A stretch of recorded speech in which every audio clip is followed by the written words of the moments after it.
Let's talk about the fallout and what comes next from the super committee failing to get a deal. One big question before the end of the year is the payroll tax holiday. The president would like to see it extended. What's going to happen in the Senate? Well, the first thing we're going to do when we get back this week is put the payroll tax holiday on the floor of the Senate. It would give middle-class families about $1,000 extra in their pockets. The average family would get that. It would boost the economy. And we pay for it with a small surtax on incomes over $1 million. It's essential that we do this. We're going to keep at it and at it and at it because it's so important for the economy. Why do you think that Republicans will go along with that in the Senate? Do you have the votes? It's hard to believe the Republicans would oppose this for two reasons.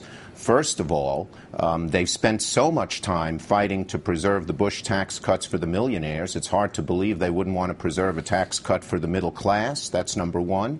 And number two, most of them have supported things like this in the past. They say the way to get the economy going is cut taxes. They don't like increased spending on infrastructure or things like that. And in fact, certain people have made favorable noises about this. Marco Rubio, Mike Simpson, and even Newt Gingrich, who you just mentioned.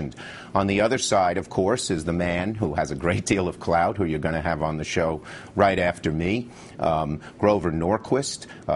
He believes that raising this tax or letting this tax expire does not violate the pledge that people signed, even though raising the Bush tax cuts, letting those expire would. It's hard to understand the logic of saying one is a tax increase and one isn't. Do you predict passage?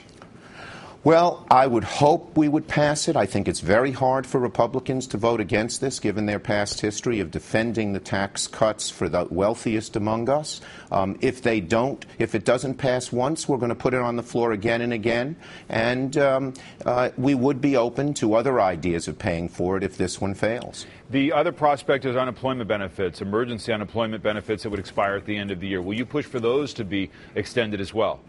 Yes, those are very, very important. The economists tell us that unemployment benefits give the most bang for the buck to get this economy going because obviously unemployed people don't have much other money and they spend it and pump the money into the economy.